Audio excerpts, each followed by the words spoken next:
Who's really the strongest Decepticon of them all? Not the loudest, not the leader, the strongest. Fans have argued it since these robots first rolled across our TV screens 4 decades ago, and today I'm settling it. Every major G1 Decepticon, ranked from weakest to strongest. A few picks will feel obvious. A couple will make you pause the video mid-sip and shake your head. By the end, you'll have a real answer. And the bottom of the list is where the fun starts. Number 10. Rumble and Frenzy. These two ride around inside Soundwave's chest as cassette tapes. Still one of the coolest gimmicks the franchise ever produced. Eject them, and their arms fold out into pile drivers that hammer the ground into earthquakes, splitting pavement and toppling anything nearby. For demolition and sabotage, that's a frightening trick, and it's how they punch so far above their tiny weight class. The catch is that same size. Reach either brother and he drops easily, so they thrive on chaos rather than fair fights. The blue one even liked to announce himself in a cocky little rhyme before a scrap, which is either menacing or adorable, depending on your mood. Here's the part fans have feuded over for 40 years. Hasbro meant Rumble to be red and Frenzy to be blue. That's the toys, the comics, the storybooks, but the cartoon reversed them, so on screen Rumble is blue and Frenzy is red.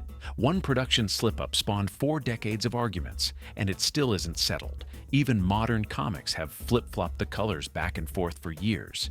And yes, a single voice actor played both brothers, which makes telling them apart even harder. Number 9. Skywarp. Skywarp is one of the 3 original Seekers, sharing that sleek jet body with Starscream and Thundercracker. And on paper, he's terrifying. He can teleport, blinking out of existence and reappearing somewhere else in a heartbeat. Picture an enemy who can pop into your blind spot whenever he likes. Now picture that gift handed to the least clever robot in the room. That's Skywarp. His own bio flags him as the dimmest of the Seekers, and the running gag among fans is that his favorite use of teleportation is sneaking up behind a teammate and shoving him down a flight of stairs. World-class ability, kindergarten judgment. Left to his own devices, he's nearly useless. Aimed at a target by someone smarter, he becomes a real nightmare. There's even a collector's footnote buried here. Over the years, his stat numbers got scrambled and swapped with Starscream's, so you'll sometimes see wildly different figures quoted for the same robot. A fitting mess for a bot this scattered. He's the purest example on this list of huge power wasted on a bad brain. Number 8. Thundercracker. The third Seeker looks like a pure, heavy hitter, and by the numbers, he is. Thundercracker breaks the sound barrier and rolls out controlled sonic booms so loud they carry for 200 miles, backed by rockets and an incendiary gun. He should be one of the scariest things in the sky. Then you read his file. Thundercracker isn't sure he even believes in the Decepticon cause, and he feels a flicker of sympathy for the humans he's ordered to terrorize.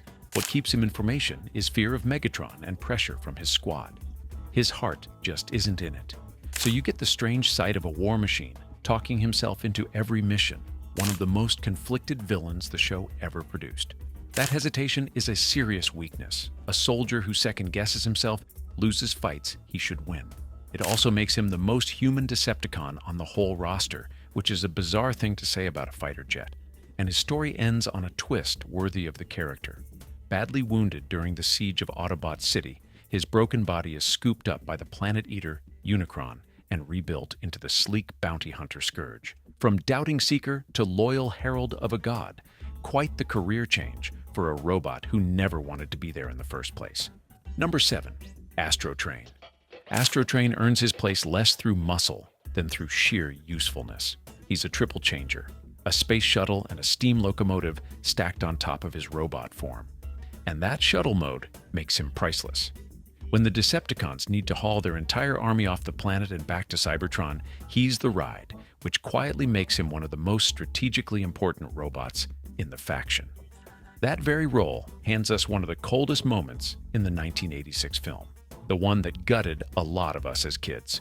Retreating and dangerously overloaded, the Decepticons start hurling their own wounded overboard to lighten him, and a barely functioning Megatron is one of the bodies thrown out. His cargo limit rewrites Decepticon history, because the power vacuum that follows leads straight to Starscream's short-lived coronation. Astrotrain's flaws are plain enough. He's transport and mid-tier muscle, not a duelist. and his loyalty tends to drift toward whoever looks strongest that day. But strategic value counts for plenty, and a getaway driver who can reach orbit is worth more than a dozen better brawlers. One nice piece of lore for the diehards.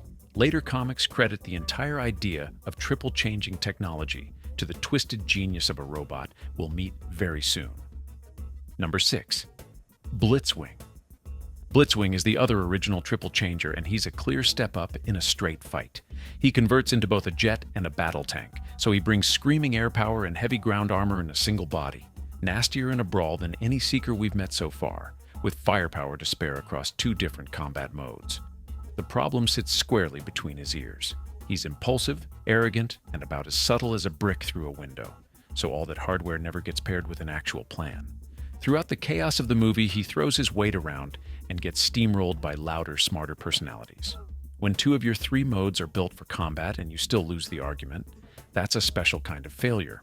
Here's a deep cut that ties the eras together, though. In the 3rd season, a storyline first written for Shockwave was handed to Blitzwing instead, purely because Shockwave's toy had been discontinued, and the show needed a stand-in. So some screen time you might assume belongs to the Cyclops quietly went to the tank jet. Dangerous trigger finger, empty playbook. Living proof that firepower alone won't carry you up a list like this one. Number 5. Starscream. Now the heavy hitters. Starscream is the air commander, Megatron's second in command, and the leader of the Seekers, and he's genuinely capable. He's fast, he's cunning, and his null-ray cannons can scramble at transformer systems and drop him where he stands. When he bothers to focus, he's a serious threat. His true trademark, though, is treachery.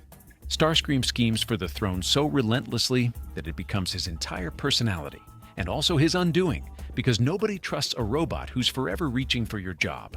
That unmistakable nasal screech made every backstab feel personal. The iconic beat comes at his coronation in the movie. He gets the crown lowered onto his head, and mid-ceremony, a newly arrived Galvatron blasts him into a smoking pile of ash. It might be the most humiliating exit in the entire franchise. Yet he refuses to stay gone. He returns later as an actual disembodied ghost, hopping from body to body, still clawing for power beyond death itself. And this is the debate that never dies among fans. Plenty of them are convinced Starscream would have made the better leader, precisely because he actually wanted to win the war, rather than stand around monologuing about it. Ruthless, ambitious, and always one betrayal away from the top. Number 4. Soundwave. Soundwave might be the most beloved villain in the whole lineup, which is remarkable for a robot who transforms into a tape deck. His genius is his roster. He ejects a private army of cassette minions, Ravage, Laserbeak, Rumble, Frenzy, and more, to handle his dirty work. And he can practically read minds by scanning the electrical signals firing inside someone's head. He turns that stolen intel into blackmail, which is why the rank-and-file Decepticons view him as a two-faced snake. But Megatron trusts him without question, and Soundwave repays that faith with rock-solid loyalty. When Optimus leaves Megatron broken on the battlefield in the animated film, it's Soundwave who carries his shattered leader to safety. His limits are simple. He's a spy master, not a bruiser, with all the warmth of a fax machine. A fun origin note for collectors. The toy began life as Cassette Man in a Japanese line before Hasbro rebranded him into a Decepticon. And now the fact that stops people cold. Soundwave's robot mode head is the direct basis for the Decepticon logo itself, the purple face stamped on every t-shirt, patch, and tattoo. You've been repping him this whole time and never knew it. Number 3, Shockwave. Shockwave is all business. One glowing purple eye, a cannon where his hand should be, and a mind that runs on pure logic and treats emotion as a design flaw. Fans have called him a computer on legs, and it fits. In the cartoon, he's Megatron's caretaker, ordered to guard Cybertron, and he does exactly that for millions of years without a flicker of ambition, which is either total devotion or the most literal-minded thing a robot has ever done. But the show badly sold him short, and the comics prove it. On the page, Shockwave is a menace. He masterminds the ambush on the Autobots, blasts them all down almost single-handedly, tears Optimus Prime's head clean off.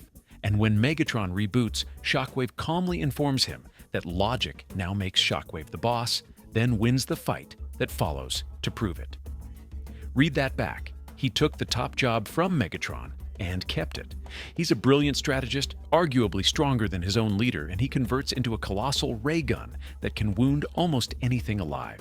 His backstory even has him crash landing in a hidden prehistoric jungle and tangling with a pack of robotic dinosaurs. The only knock is how badly the cartoon squandered all of that. It's why comic readers keep naming Shockwave one of the scariest villains the franchise ever printed, Megatron included. Number 2. Devastator. Devastator is 6 robots in one. The Constructicons, snapping together into a single towering giant. His importance is impossible to overstate. He was the very first combiner the franchise ever produced, a true watershed that reshaped both the toys and the fiction. Kids in the mid-'80s had never seen 6 machines fuse into one titan, and it melted brains. The payoff is pure demolition. In the animated movie, he smashes clean through Autobot City's walls and clobbers the Dinobot sludge so hard the poor guy's eyes take a second to catch up. His weakness is that combining crams 6 minds into one skull, so he's more brute than mastermind, and a sharp opponent can force him to break apart. The controversy is a treat, too. The cartoon hands his squad 3 completely contradictory origin stories, built on Earth by Megatron, ancient Cybertronians turned evil, or the very crew that built Megatron himself. Take your pick. Fun trivia.